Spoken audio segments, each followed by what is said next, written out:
Hi there, and welcome to the Alberta Update, a look at what's happening in your province. I am your host, Bruce McAllister. Thank you for being with us, as always. Coming up on the program, the Premier will drop by. Of course, the federal budget was dropped this week. We will get reaction and talk about what it means to Albertans. Plus, Public Safety and Emergency Services Minister Mike Ellis will join us to discuss the province's commitment to crack down on crime and some other developments. And Minister Jason Nixon will be here to talk about the housing market and keeping the federal government in its own lane, all that and much more on this episode of the Alberta Update. And we'll begin, as we always do, or try to, with the Premier when she makes time for us. And with your schedule, I know it's tough. Premier, great to see you. Thanks for joining us. Hi, Bruce. Listen, let's start with the federal budget. I think your finance minister said this is the equivalent of pouring gasoline on a fire when it comes to inflation and what we're dealing with in the country. Your reaction to what the feds announced this week? It's pretty shocking. I mean, I think it was described best by one of our officials when they were briefing us. They're overspending, they're overtaxing, they're overborrowing, and they're over-interfering in our jurisdiction.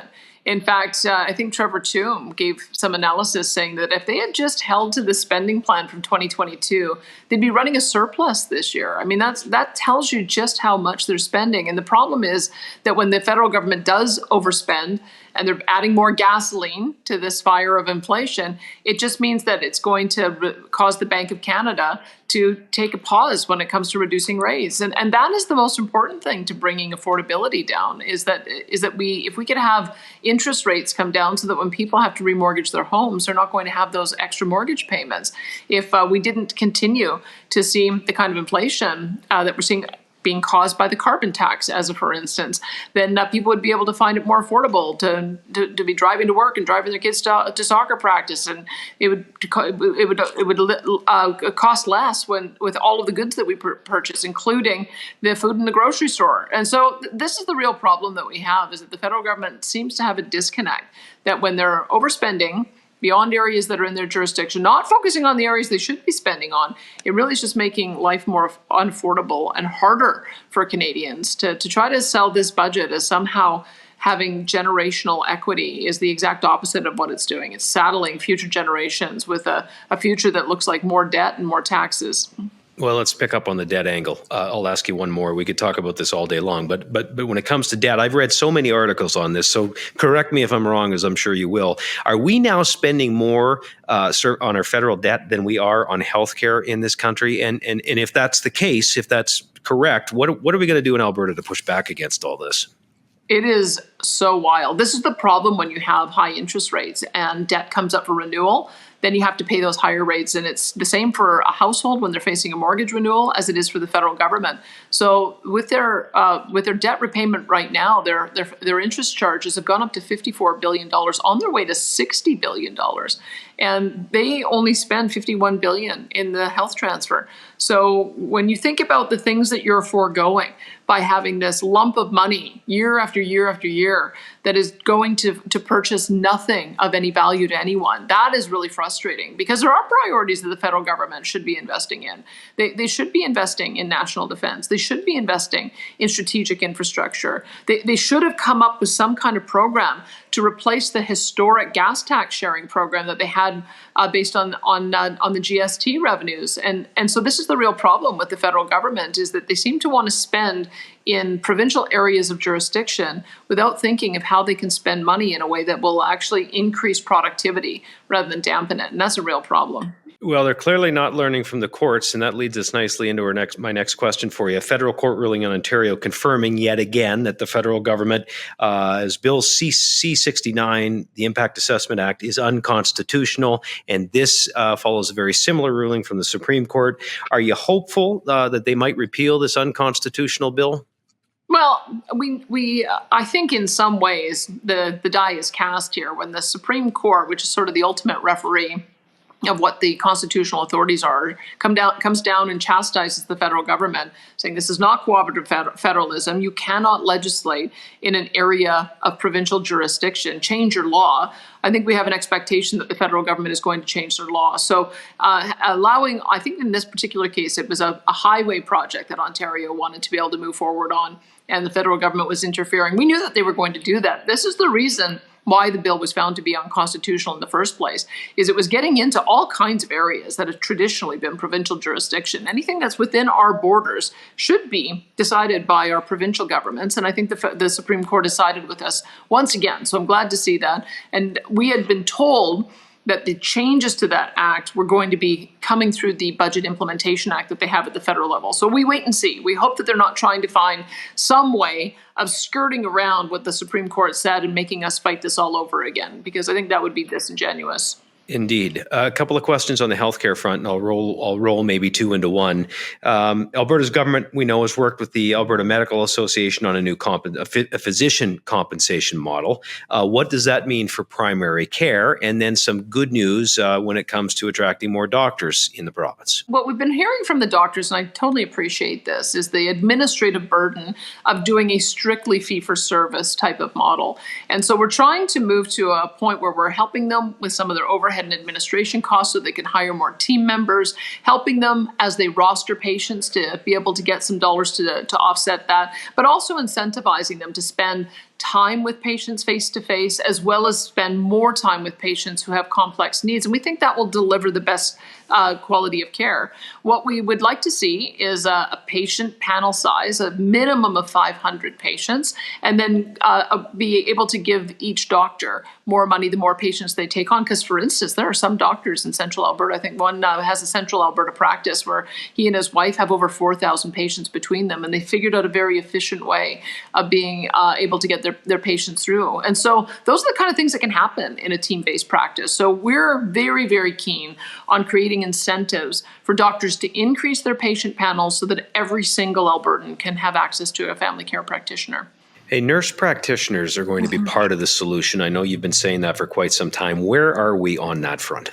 Well, the nurse practitioners are very highly trained nurses. I think a lot of people confuse an LPN, licensed practical nurse, with a nurse practitioner. They're different things. A nurse is trained in many ways, just like a family doctor, maybe with a couple of areas where they might have to defer to somebody who has a higher level of training, but they can do at least 80% of the primary care work that a doctor can. And so we figured that they should be able to set up their own primary care practices as well. And we've been pleased to see that they're happy to work with us or willing to work with us on having a practice of a minimum of 900 patients, and then they also will be compensated in the same way, where they get more dollars depending on having more patients. And once again, I think in combination of rewarding doctors that way and rewarding nurse practitioners that way, we would anticipate that every single Albertan is going to have access to a practitioner. That's where we need to start, because anytime you have something wrong, the first stop should be a family practitioner who knows your history, who's going to give you that cradle to grave type of care, going to give that comprehensive care type of approach, and able to hand you off to a specialist when you need it, hand you off to a surgeon when you need it. But we have a system that's broken, and oftentimes people don't have that connection. We've got to make that solid connection once again. You also had an announcement this week with the Minister of Affordability and Utilities concerning the regulated rate option. Everybody has been raising the alarm bells about fluctuating rates and unexpected hikes. You addressed that this week. Explain to us how. Well, we're calling it the rate of last resort. I hope that people start referring to it as roller. So we're going to roll with this one.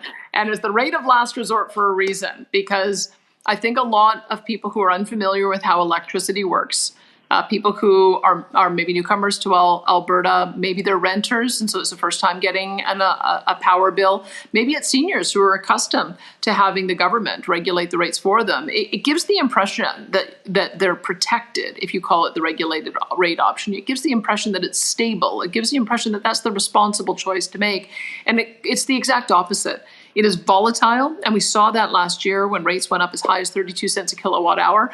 And when people are prepared to have that kind of volatility, that's one thing. But if people think that they're being protected, then it causes a lot of hardship, and we can't allow that to happen any longer. So we want to be very clear with the public. We've been trying to get them to switch off the regulated rate option calling it the rate of last resort, I think most people will say, wait a minute, I have better credit than that. I'm going to go out and seek a contract if I can get a better rate. And that's what we want people to do. We want people to look at whether it's a variable rate, if they can handle that fluctuation, or whether it's a fixed rate. We want to ensure that people understand that there are better rates for them out there so that they can reduce their power bills. And for those who don't have a choice, maybe they don't have access to good credit, or they are newcomers to the province, we're going to make sure that the companies set that rate based on a 2-year time horizon. I think Bruce, because most people have had a mortgage before. If you have a longer term mortgage, sometimes you can negotiate a better rate than if you have the up and down and instability of what would happen on a shorter term basis. And that's what we're hoping will happen, is that you'll have a rate that will protect you much more than we've seen in the past. But if you want to get the best rates, then we'll be encouraging people to shop around. It'll be way more transparent, no question about that. Premier, listen, we addressed a lot of things here. Thanks for your time as always, and we'll see you again. You bet. Thanks, Bruce. There is the Premier, Danielle Smith, joining us on the Alberta Update today. Well, Alberta's government is delivering on a commitment to put more police officers on the streets, hoping to deter criminal activity. Minister of Public Safety and Emergency Services, Mike Ellis, is joining us to talk more about that and many other things. Good day, Minister. Always good to see you. Thank you. Thank you for popping by. Thank you, and good day, Bruce. Hey, Minister, let's start with this one, and allow me a little bit of preamble here. The RCMP is facing significant officer vacancy rates across many provinces, and I think some territories as well. As of February 2023, and I looked this up, some data obtained by the National Post revealed the RCMP is falling short of staffing levels in all 8 provinces and 3 territories where it has contracts. What is the impact of this officer shortage in Alberta? How are we feeling it here? Well, quite simply, Bruce, especially it impacts rural Alberta. We're not getting 24-hour coverage in certain areas of rural Alberta. You talked about nationally. I think nationally there's about a 17% shortage on the amount of officers that we should have. It's even higher here in Alberta. The number is actually 21.6%. For your viewers, we have an authorized strength of 1,911, and we're about 413 officers short, and that impacts every jurisdiction that has RCMP policing right here in Alberta, and that doesn't come without a cost either. We as taxpayers and Albertans, are paying roughly about $16 million for services that we're not getting right now. And with the lack of 24-hour coverage is quite frankly unacceptable. Okay, let's stay with this one. There's so much more to ask. The vacancy rate that you mentioned obviously is concerning when we consider rural crime. You touched on that, and anybody that lives in rural Alberta is well aware. But there seems to be an assumption that maybe we can spend our way out of this. Much of the vacancy rate, though, facing Alberta is a huge issue. What else would you say to that? Well, certainly you're echoing some of the critics. Some of the critics will say, "Hey, if you just give X amount of dollars, we'll put more officers, on the street." At this time, my message back is, how about you give us the authorized strength level first, and then we can worry about more officers. I've had personal conversations about a year ago with the commissioner of the RCMP. He had indicated that his top issue had to do HR and was HR and recruiting, and I respect that. But my question back to him was, well, when are you going to resolve this? And his response back to me was, it's Ottawa, Minister, and that, quite frankly, is not a good enough answer for me. I don't have time for the RCMP to figure out whatever political concerns that they have with the federal government. We need boots on the ground now. We need action now, and that's precisely what we are doing, and that's why we have Bill 11 on the table. I need to get police officers out there. We need 24/7 coverage. We need to augment and support not just the RCMP, but augment and support every policing jurisdiction in this province. And as you're fully aware, Bruce, that's why we had officers on the streets of both Calgary and Edmonton. Okay, well, you touched on it. Listen, I was going to ask you about it. So Bill 11, what more do we need to know, and how will it change things for the better? Well, I think, as most of your viewers know, many of these sheriffs are already doing police functions. And with those police functions, and we're asking them, they look like police officers, they act like police officers, they're out there performing police-like functions. It only makes sense that these officers eventually transition to become police officers. And with becoming a police officer, we now have to be arm's length from government, and that's precisely what we're doing right now. We have requests from all over this province for SCAN teams, the Safe Community and Neighborhoods teams. We have the Fugitive Apprehension teams. We have officers out there that are doing highway patrol. These are already police functions, and it only stands to reason. Oh, and by the way, Bruce, I mean, we also have them out there backing up jurisdictions such as the RCMP if they need help. And let me just speak to our rural friends as an example. I mean, if I have a sheriff that is 5 minutes away from a call to service, and I hypothetically have an RCMP member that might be an hour away. I mean, when you're calling 911 and you need help now, not an hour from now. So that's precisely what we're doing. Listen, do you want to touch on Coaldale? Many people reading the news are probably aware that something went on there, but for a bit of a setup, you had to step in and provide some financial support for the people of Coaldale because of a shortfall. Frankly, tell us more about why you did that. Well, we're stepping up and, doing the job of quite frankly, the federal government, quite frankly. Look, Coaldale, I've said this for quite some time, that the federal government, Public Safety Canada specifically, not the RCMP, but Public Safety Canada, has been signal checking that they may not wish to continue with contract policing, not just here in Alberta, but quite frankly, right throughout Canada. Coaldale is the only jurisdiction that pays 100% of the costs for the RCMP services that they reserve. So, for example, in jurisdictions that are under 15,000, which is where Coaldale falls, it's a 70-30 split. So 70% paid by essentially us here in Alberta, and then 30% is paid by the federal government. Public Safety Canada not only will not allow them back in the provincial police servicing contract, but they've essentially ignored requests from our department. They've ignored from the Deputy Commissioner of the RCMP here in Alberta.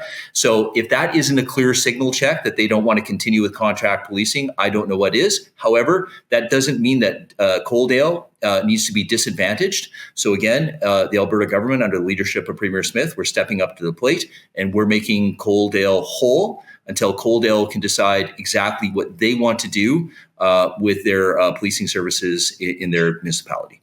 All right, listen, one more, and I want to focus on the big cities, Calgary and Edmonton. You have been a huge proponent. I've heard you say this many, many times. Police presence will help deter criminal activity. So you've committed more officers to Calgary and more officers to Edmonton. Where are we on that front, and how is that going? Well, first of all, yes, we have committed to that. Officer presence does matter. I can tell you I've heard from both the Calgary and Edmonton police services. 25 in each of those jurisdictions are not only trained, but deployed on the ground right now. The other 25 in both municipalities are in various stages of recruiting and training and getting them deployed on the grounds. But let me just say this. I mean, I have both heard from Calgary and Edmonton that not only violent crime, but crime in general has decreased in those municipalities. Now, we can attribute that to various things, but some of the feedback that I get from constituents, some of the feedback that I get from just Calgarians and Edmontonians is, thank you. The officer presence is making a difference, and that officer presence is deterring crime. And so, the feedback that I'm getting from both police services, the statistics are starting to bear that out. Nice. Good work, Minister. As always, appreciate it. Thank you. Thanks, sir. Minister of Public Safety and Emergency Services, Mike Ellis, joining us on the Alberta Update. Well, the government is working to improve emergency response times, to increase EMS capacity, and support paramedics across this province. To do this, the province is investing an additional $25 million to fund the replacement, maintenance, and equipment of EMS vehicles. To bolster response times, Health Minister Adriana LaGrange saying the province is also finding ways to free up ambulances from doing non-urgent transfers of patients between hospitals and other health facilities. That Alberta Health Services has awarded contracts to 2 partners to provide scheduled, low-acuity, interfacility transfer services. These contracts in Calgary and Edmonton will provide non-urgent transfer services, bolstering the resources of our EMS system. So this strategic initiative will enable Alberta Health Services to help ensure that ambulances and paramedics are available to respond to emergency medical calls in Calgary and Edmonton and the surrounding areas. It is estimated approximately 24,000 of these non-urgent transfers are needed in Edmonton, about 20,000 in Calgary. That's every year. This new contract will help free up those ambulance, of course, and paramedics to focus on emergency medical responses in Alberta's 2 largest cities. Minister LaGrange also announcing a chance for Albertans to take a more active role in the healthcare system. This week, Minister launching a recruitment for 12 new regional health advisory councils and an Indigenous advisory council. These new councils will make sure that regional voices and perspectives are included in the new refocused healthcare system. To learn more or to apply to be a member, you can visit alberta.ca/healthcare. Alberta's Minister of Environment and Protected Areas, Rebecca Schultz, pulling no punches when it comes to responding to the federal government's carbon tax. Protests against this increasingly not popular tax are ongoing in Alberta. Here's what the minister had to say recently.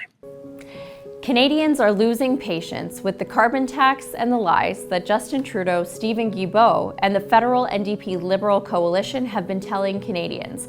Thanks to the Parliamentary Budget Officer, we know that Canadians pay more in carbon tax than they receive back from the federal government. Based on our modeling, the majority of households will see a negative impact as a result of the carbon tax. And as of last month, even Stephen Guilbeault admitted that they have no idea if the carbon tax has even reduced emissions. Things have gotten so bad that last month, Justin Trudeau even tried to rebrand their carbon tax. Unfortunately, this debacle doesn't end there. There's something called the Fuel Charge Proceeds Return Program. And that's what I want to talk to you about today. With all the news about the carbon tax, there has been little attention paid to this federal fund. It's been collected since 2019, and today it amounts to $2.5 billion. This portion of the carbon tax was supposed to go to small businesses. 5 years later, they are still waiting. And even though the federal government is legally obligated to return those funds to the provinces in which they were collected, they haven't done so. You have about $2.5 billion that was supposed to be set aside for those who are disproportionately impacted by the carbon price, so farmers, small business owners, and Indigenous people, and you have yet all these years in to disperse that money. So much for being revenue neutral. Small businesses in Alberta, Saskatchewan, Manitoba, Ontario, Nova Scotia, New Brunswick, PEI, and Newfoundland have all been waiting since 2019. In Alberta alone, this amounts to $718 million that Justin Trudeau and Stephen Guilbeault have taken out of the pockets of small businesses. The Canadian Federation of Independent Business has pointed out that if these carbon tax dollars were returned to the 175,000 businesses in Alberta, each business would receive $4,000. That's money that could be used to make payroll and keep the lights on. And to make matters even worse, before returning even a cent to businesses, Stephen Guilbeault has announced that they are cutting the rebates that will be available in the future. Stephen Guilbeault has no idea what he is doing, and small businesses across our country are paying the price. The federal government needs to stop the bleeding, cancel the planned cut, and return the $2.5 billion owed to small businesses that they have been holding hostage for the past 5 years, especially at a time when small businesses and Canadians are struggling. It is the very least that Stephen Guilbeault can do.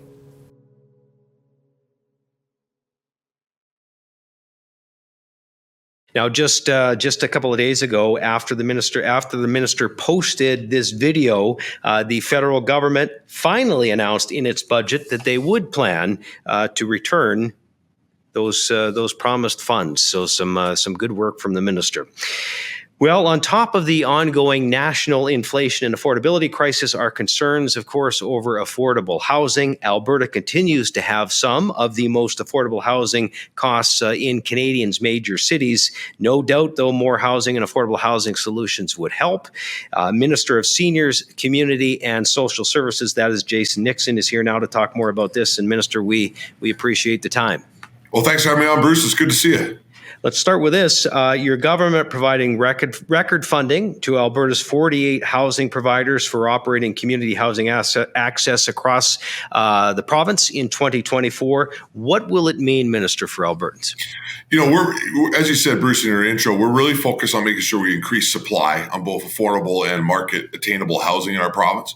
But one of the things that we can't lose sight of is the fact that we already run, things like seniors housing for well over 110,000 seniors in our province, and that those nonprofit providers who partner with the province to keep care of some of our most vulnerable and the people who built our province are facing the same challenges that you and I are facing with the inflationary markets that we see, increased cost of heat. They're being impacted by the carbon tax to the tune of millions of dollars a year, unfortunately, from what the federal government is doing. And so we wanted to make sure that we're investing and making sure they can continue to maintain what we have while we build forward. And so we did increase their investment in operating money for those 48 providers to $75 million this year, which is an increase of 40%, which I think really reflects how much we value their work. But more importantly, frankly, what is taking place because of this inflationary crisis and sending a clear message that we're going to continue to work hard to keep everybody housed in our province. Minister, we know the federal government has been overstepping its jurisdiction when it comes to a lot of things with the provincial government. Certainly housing is another issue. Some of the funding that they've announced recently, bypassing, obviously, the province, going directly to some of those municipalities. And they also talk, they may be behind some of the blanket rezoning discussions that are happening. Let's talk a little bit about that, what it actually means and the impact that it might have on housing in Alberta. Well, I think the biggest challenge we have when it comes to the conversation about blanket rezoning is the federal government has no business, period, full stop, even having this conversation. Well, we recognize as a province, and I know our municipal partners do as well, that we have to do work on removing red tape, increasing our ability to get faster access to development. That needs to be done with the province, who has jurisdiction over municipalities, and of course with municipalities who have elected councils, whose number one job is to do this work with their communities to be able to make sure that each individual municipality is being designed well. So first off, federal government's got no business doing that. We've made that clear, with the introduction of some recent legislation, Bill 18, which is going to make sure that the federal government can't go around the provinces to make deals and put in unreasonable zoning targets. And instead, we're going to work closely with our municipalities to make sure that we're zoning in ways that work for individual communities and making sure that we're building houses faster and making sure that our great industry can do the job that they're doing. Good point. Listen, if you listen to the federal government's spin on this, Minister, it's creative by them. What they're saying is, well, if you don't want the money, then I guess we won't give it to you. In other words, by not agreeing to what they're saying, are we turning away money in Alberta? What would your response be to them? Well, first off, we're not going to be bribed with our own money to bring in rules and or regulations that will make our construction industry more expensive and therefore make more Albertans homeless, or make it that Albertans have to give up, frankly, even on the dream of home ownership long term, right? I mean, we are happy to bring in federal investment to our province, but not if it's going to cost us more in the long run, more than what that initial investment would be. And, one of the biggest concerns we have beyond zoning right now was that some of the federal money that has been discussed would come with, strings attached that the federal government has set around things like green building codes, or moving forward with our building code to be able to move Justin Trudeau's green agenda forward. And so something like that we wouldn't want to do because it's going to make life more expensive. But I want to be clear, we don't think that we're going to see less money as a result of moving forward with this. In fact, we think we're going to see more. Quebec has legislation like this. Quebec was the first province to get a housing deal done because the federal government knows they have to go work with the province, get a deal done, and then the province can work with all municipalities. And I'm happy to report, Bruce, I was just saying this to the Premier not too long ago today, that the federal government has already reached out and they have begun serious conversations with me as the housing minister in our province to be able to bring forward a long-term housing deal, which shows, again, this was the right call. So thanks to the Premier, because she hasn't even passed her bill, and we've already got the federal government back to the table working with us. And that ultimately is going to bring billions of dollars of affordable housing into this great province. Well, some thanks to you, too, for standing up for us on that front. Listen, Minister, I noticed a recent CMHC report showing March has been a great month for housing starts in Alberta. Tell us a little bit more about the numbers that we saw, what they mean, and what we might be able to expect for the rest of the year. So this entire year, we continue to see record-breaking months, sometimes the highest in history. March was the second highest March in the history of the province, but it also has us on track for our highest year yet. And we haven't even hit the heavy construction season, as you know, yet. We're already a third higher than we've ever been in history when it comes to residential construction starts. The other real important factor is we're seeing more and more purpose-built rentals, which is really, really critical to restore affordability in places like Calgary and across the province. So what this shows is that our work as a province with our industry to be able to reduce red tape and be able to create an environment that hardworking men and women can come in and be able to build the houses that we need is working. And so we're pretty excited about it. I believe that we possibly could double our construction capacity this year, which would be groundbreaking because, as you know, Bruce, the Alberta advantage right now is a lot of things, but it's also because we have the only place left with affordable housing in our country. And so we got to continue to be able to make sure we can maintain that advantage. We're excited. One other thing I would say about the CMHC report that I think doesn't get enough coverage, it really emphasizes some of the challenges that you're seeing in Canada when it comes to housing and housing affordability. But CMHC made clear that Alberta and the Prairie provinces are different. And that's because of the work that Alberta's government and places like Saskatchewan are doing on this issue. And we're anticipated to continue to lead the country to be able to make sure that we build enough housing to fuel our economy, but also make sure that Albertans can be able to continue to afford to live in their homes. Listen, before I let you go, you recently handed out your ministry's Senior Service Awards. I would guess this is one of the best things about your job when you get to do that. Probably a lot of people you'd like to be able to highlight, but do you want to mention a couple before we let you go?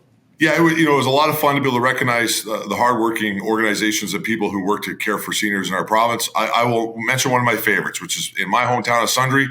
One of our favorite daughters, the great Joyce Wicks, who has dedicated most of her life to caring for seniors in our community, who does everything from education for seniors, helping them get access to computers, helping deal with healthcare, also making sure they're there getting food, has just been one of those great dedicated people in our community to this passionate cause. And she received the All-Star Award of the Year, one of the highlights of my career to be able to present her that. We also saw some really great communities as well receiving recognition for their work to do to make sure that their communities are friendly. I will do a special shout out to Okotoks, who was recognized for the great work of being able to make sure that their community is a comfortable place for people, for the people that built their community, to be able to age in place and remain in the great community that they call home. So it was pretty exciting to do that. We have so many amazing organizations doing so much work. I actually hesitate even to start mentioning them because you just start thinking about all of them and then we'd be here all day. Well, congratulations to everybody we didn't mention, certainly Joyce and Okotoks. Minister, always appreciate the time. Thank you. Thanks, Bruce. Good to see you. There is the Minister of Seniors, Community and Social Services, Jason Nixon, joining us on the Alberta Update. Well, with the 2024 growing season right around the corner, Minister of Agriculture R.J. Segerson, he wants producers to know that the Alberta government has their backs as we head into what could be another dry year. I'm R.J. Segerson, Alberta's Minister of Agriculture and Irrigation. Agriculture is one of Alberta's key economic engines, but it's also the lifeblood of many communities across our province. With seeding right around the corner, I want to assure you that Alberta's government is taking steps to prepare for what could be another dry season. We've set up a drought command team, which is meeting with water license holders across the province and ensuring that producers have a seat at the table. For Budget 2024, my ministry is focused on water planning to support our ag and irrigation sectors. We are investing $5 million over 3 years for feasibility studies to expand or upgrade water storage systems, which are essential during dry years. Budget 2024 also earmarks another $19 million in capital grants for irrigation rehabilitation program, an increase of $5.5 million from last year alone, to help irrigation districts update their water infrastructure so they can do more within their current allocations. Additional capital funding of $50 million over 3 years is also designated for the Water Management Program to complete vital projects like the Dixon Dam Capacity Enhancement Project. For our farmers and ranchers planning for the spring, I encourage you to check your insurance policies and to take advantage of the programming available through the Sustainable Canadian Agricultural Partnership. Agriculture is challenging at the best of times, but the government and AFSC are committed to providing sustainable, stable business risk management and insurance supports, while working alongside producers and agribusinesses to support a strong, sustainable, and diverse industry into the future. In addition to other supports, like our water pumping program to help producers in dry years. We also provide timely information to help producers with management decisions during dry conditions and times of business stress, including the Alberta Crop Report, Alberta Climate Information Service, and other resources on the Farming and Dry Conditions webpage on alberta.ca. We know Alberta's farmers and ranchers have faced these challenges before, and the Alberta government will continue to do whatever we can to help producers impacted by drought so that the folks who are feeding our families are supported now and into the future. There's Minister R.J. Sigurdson. Again, hopefully Mother Nature cooperates and we get a little bit more moisture, and that would be good for the producers in this province. Well, that does it for this episode of the Alberta Update, a look at what's happening in your province with your government. As always, thank you for joining us. You can tune in by going to YouTube and subscribing, a couple of different ways to do that. And again, we air this program 7 p.m. on Thursdays when the legislature is sitting, and every other Thursday when it is not. That'll do it for this week. Thank you for sharing some time with us, and we will see you again next week.